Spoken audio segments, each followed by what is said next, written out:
నమస్తే. నా ప్రభాత కమలంకు స్వాగతం. మహాభారతం ఒక పురాతన భారతీయ ఇతిహాసం. పురాతన భారతీయ నిజానికి ప్రపంచ సాహిత్యం యొక్క అతి ముఖ్యమైన గ్రంథాలలో ఒకటి. పురాణ సాహిత్య చరిత్ర ప్రకారం మహాభారత కావ్యం వేదకాలం తర్వాత, అంటే సుమారు సామాన్య శక పూర్వం 4000లో సంస్కృత భాషలో రచించబడింది. దీనిని వేదవ్యాసుడు చెప్పగా గణపతి రచించాడని హిందువుల నమ్మకం. 18 పర్వములతో 1,00,000 శ్లోకములతో ప్రపంచంలోని అతిపెద్ద పద్యకావ్యములలో ఒకటి. ఈ మహాకావ్యాన్ని 14వ శతాబ్దంలో కవిత్రయముగా పేరు పొందిన నన్నయ, తిక్కన, ఎర్రనలు తెలుగులోకి అనువదించారు. మహాభారతం ఒక కుటుంబ చరిత్ర అయినా ఇందులో చిన్న చిన్న అనుబంధ కథలు చాలా ఉన్నాయి. వింటే భారతమే వినాలి, తింటే గారెలే తినాలి అనే నానుడి అందరికీ తెలిసినదే కదా. మరి ఆ మహాభారతంలో ఏమున్నదో క్లుప్తంగా వివరిస్తున్నారు డాక్టర్ వాణి బి వెల్దుర్తి గారు. వాణి గారికి శ్రద్ధగా విని కామెంట్స్లతో స్పందిస్తున్న మిత్రులకు ధన్యవాదాలు.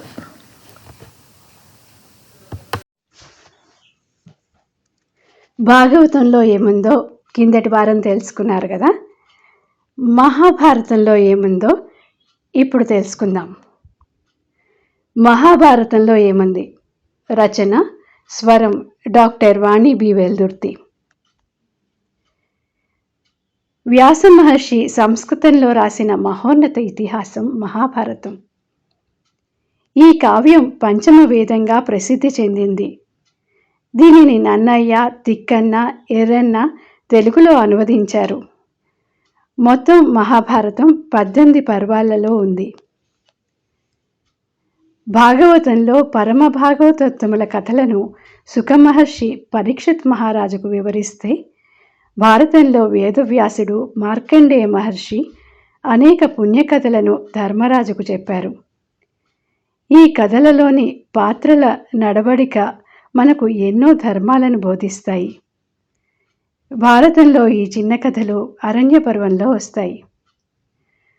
నలదమయంతుల కథ, వాతాపి, అగస్త్య మహర్షి, చవన మహర్షి, అష్టవక్రుడు వంటి ఋషుల కథలు, శిబి చక్రవర్తి, సతీ సావిత్రి, సత్యవంతుడు వంటి చిరస్మరణీయుల జీవితాల గురించి నేర్చుకోవలసిన గుణ విశేషాలను, మరెన్నో కథలను భారతం విపులంగా వివరిస్తుంది. భారతంలో శ్రీరామ చరిత్ర, కృష్ణ చరిత్ర, భగవద్గీత కూడా ఉన్నాయి. ఇటువంటి కథలు వింటే ఏమిటి లాభం అనుకున్న వారికి సమాధానం యక్ష ప్రశ్నలకు ధర్మరాజు ఇచ్చిన వివరణ. 12 ఏళ్ల అరణ్యవాసాన్ని, మహనీయుల జీవిత విధానాలను తెలుసుకుంటూ గడిపిన ధర్మరాజుకు ధర్మాధర్మాల మధ్య విచక్షణ తెలిసింది. దానివలనే ధర్మరాజు ప్రశ్నలన్నిటికీ సరైన సమాధానాలు చెప్పి యక్షుణ్ణి సంతృప్తిపరచగలిగాడు. అటువంటి జ్ఞానం మనకి కూడా కలుగుతుంది మనసు పెట్టి చదవగలిగితే మహాభారతాన్ని. మహాభారతం కేవలం కురు పాండవుల కథ, 18 రోజుల యుద్ధ విశేషాలు మాత్రమే కాదు. దీనిలో నీతి, ధర్మం, పరిపాలనా విధానం, మనుషుల మధ్య ఉండవలసిన సంబంధాలు, కుటుంబ విలువలు, ఇలా ఎన్నో ఆదర్శప్రాయమైన జీవన విధానానికి ఉపయోగపడే అంశాలు ఉన్నాయి. వేదవ్యాసుడు చెప్పినట్టు, ఇందులో ఏది ఉందో అది ఎక్కడైనా ఉంది, ఇందులో లేనిది మరెక్కడా లేదు. రామాయణంలో రాముడు 14 ఏళ్ల వనవాసం చేయాలని కైక కోరింది. భారతంలో జూదంలో ఓడిన పాండవులు 12 ఏళ్ల అరణ్యవాసం, తర్వాత 1 ఏడాది అజ్ఞాతవాసం, అంటే మొత్తం 13 ఏళ్లు రాజ్యానికి దూరంగా ఉండాలని కౌరవులు పెట్టిన నియమం.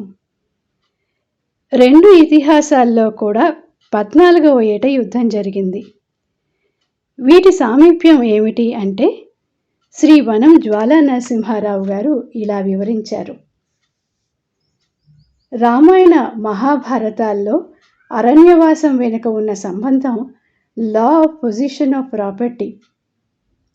త్రేతాయుగంలో 14 ఏళ్ళు, ద్వాపర యుగంలో 13 ఏళ్ళు, ప్రస్తుత కాలంలో 12 ఏళ్ళు మన ఆస్తి నుంచి మనం దూరంగా ఉంటే ఆ ఆస్తి మీద మన హక్కులను కోల్పోతాము.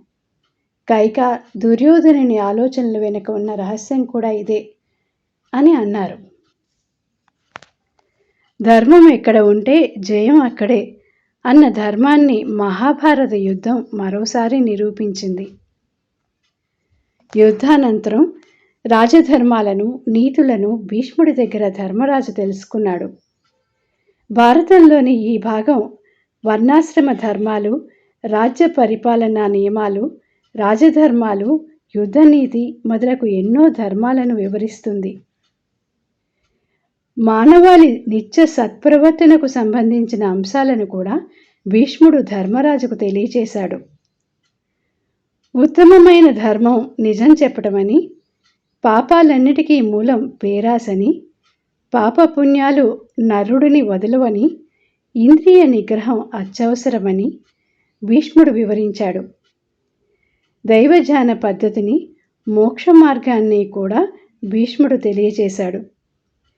విష్ణు సహస్రనామాలను, శివనామాలను, ఓం నమో నారాయణ అనే మంత్ర మహిమను కూడా భీష్ముడు వివరించాడు. మన జీవితంలో పాటించవలసిన సమస్త ధర్మాలను మహాభారతం మనకు తెలియచేస్తుంది. పెద్దవాళ్ళు, చిన్నవాళ్ళు అనే తేడా లేకుండా ప్రతివారు చదివి అర్థం చేసుకొని ఆచరించవలసిన పుస్తకం మహాభారతం. మహాభారతంలో ఏముంది తెలుసుకున్నారు కదా. వాల్మీకి రామాయణంలో వచ్చిన మార్పుల గురించి వచ్చే వారం తెలుసుకుందాం. అంతవరకు సెలవు. నమస్కారం. ఓం తత్సత్.